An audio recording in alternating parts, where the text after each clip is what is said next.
Bienvenue dans Afrique Online, le podcast qui t'apprend à gagner de l'argent sur Internet depuis l'Afrique. Il est présenté par Gaston TQ.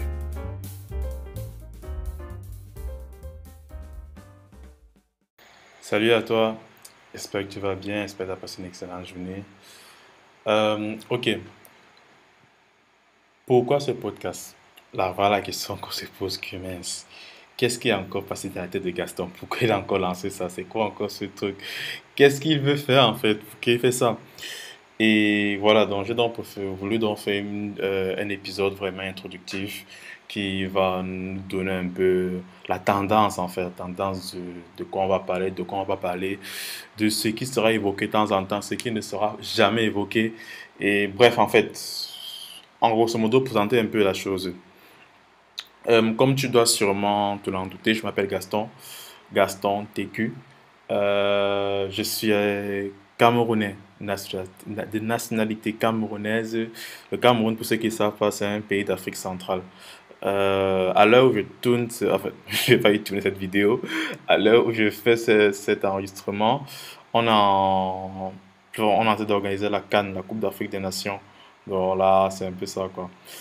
Ok. Et actuellement, je suis entrepreneur. Pour l'instant, je suis entrepreneur web, mais je compte vraiment me diversifier et aller plus loin que l'entrepreneuriat web.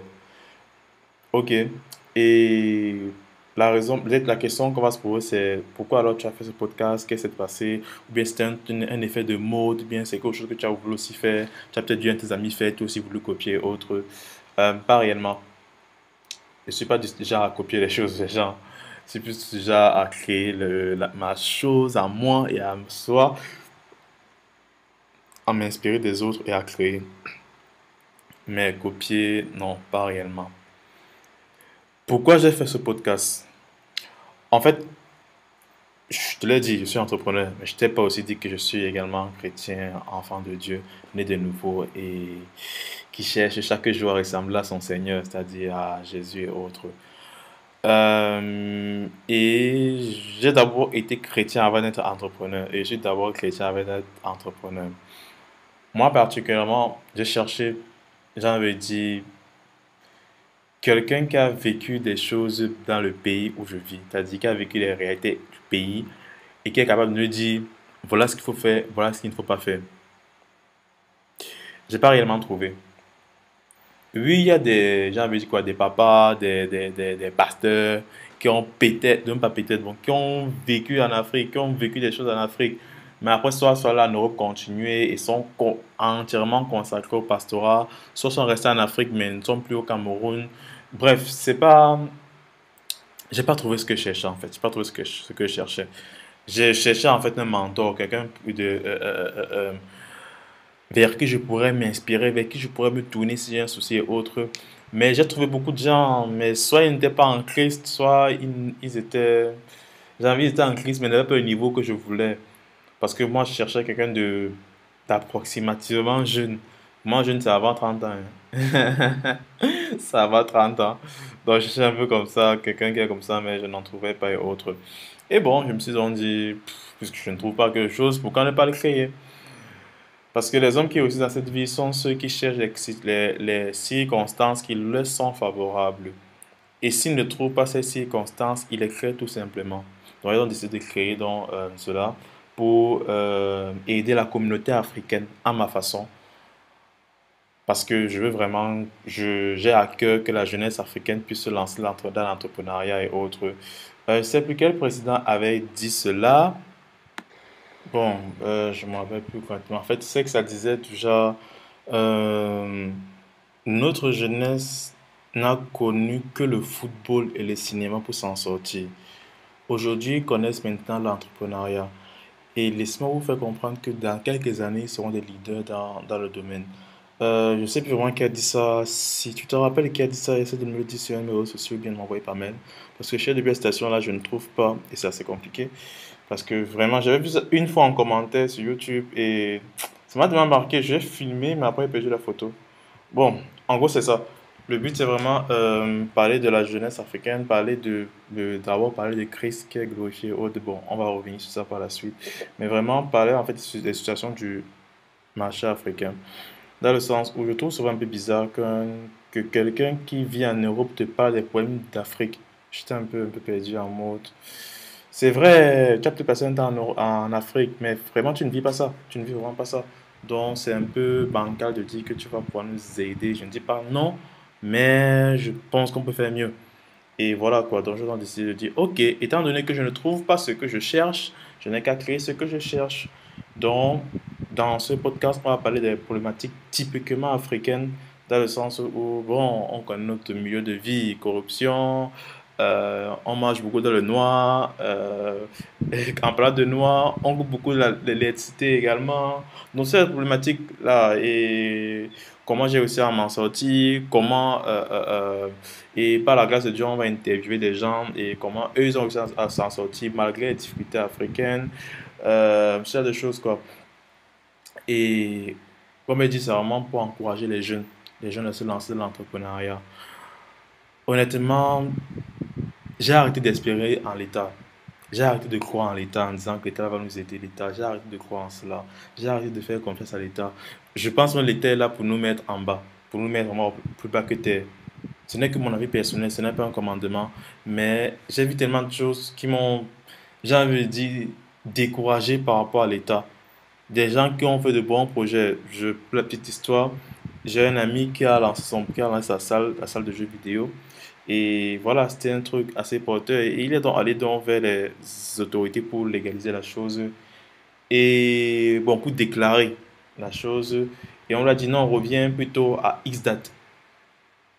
Là, on pourra légaliser tu pourras déclarer sans aucun souci. Bon, en attendant, il n'y a pas de souci, tu peux continuer, mais à X date, après la X date, là, non, tu ne pourras plus.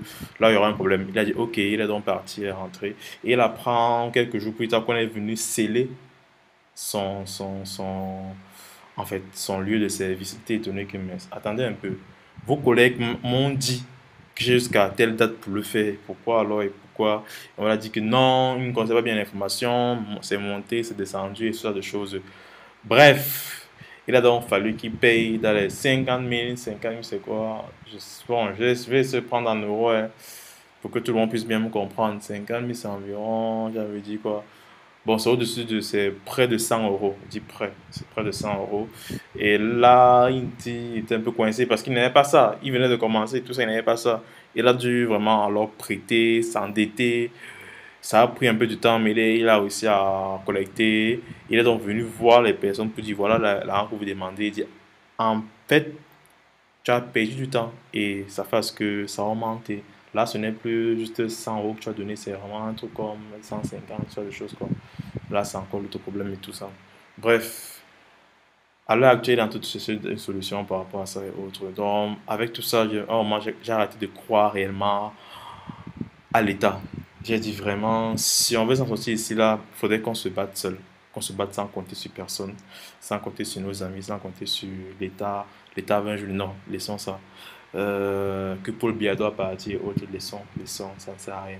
Donc vraiment, je veux passer ce message à la jeunesse africaine pour qu'on puisse aller de l'avant ensemble.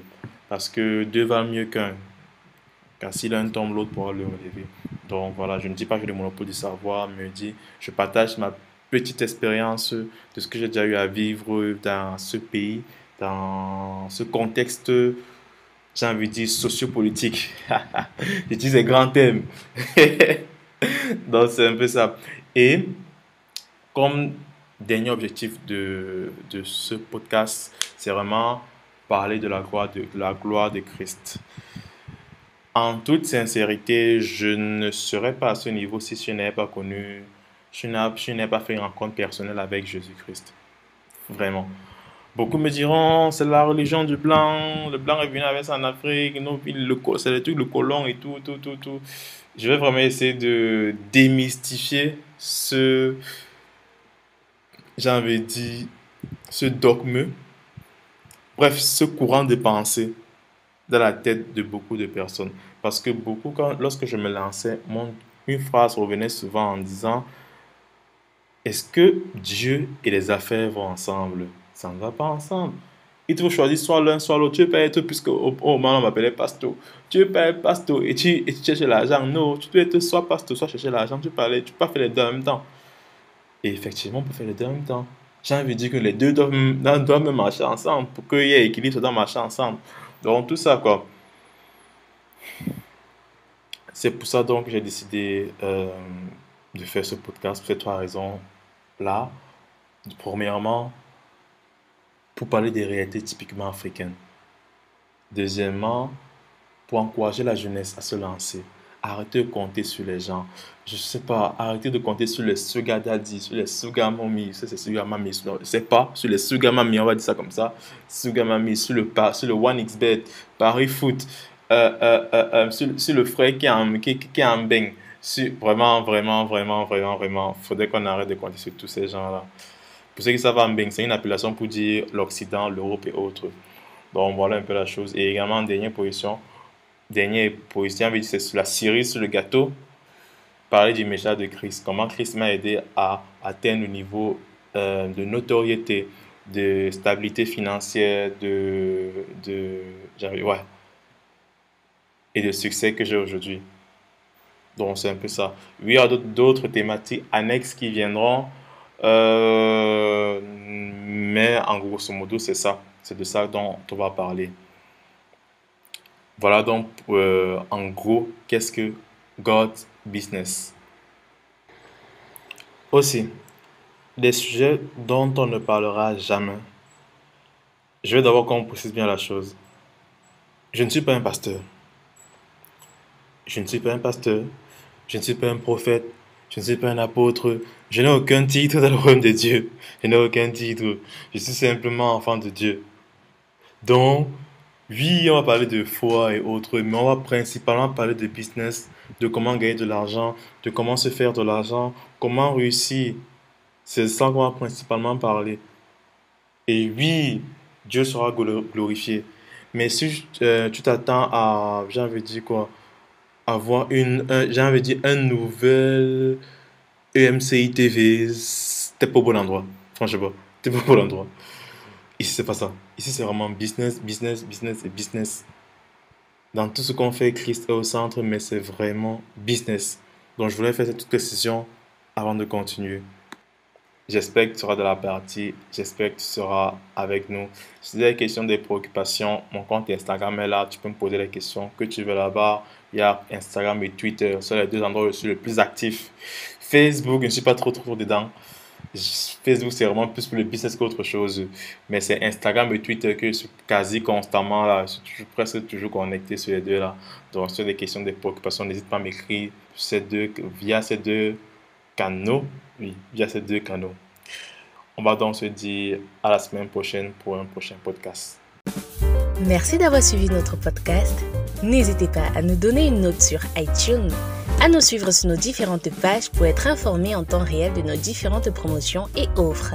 C'était Afrique Online, le podcast qui vous apprend à gagner de l'argent sur Internet depuis l'Afrique. Et on se dit à la semaine prochaine.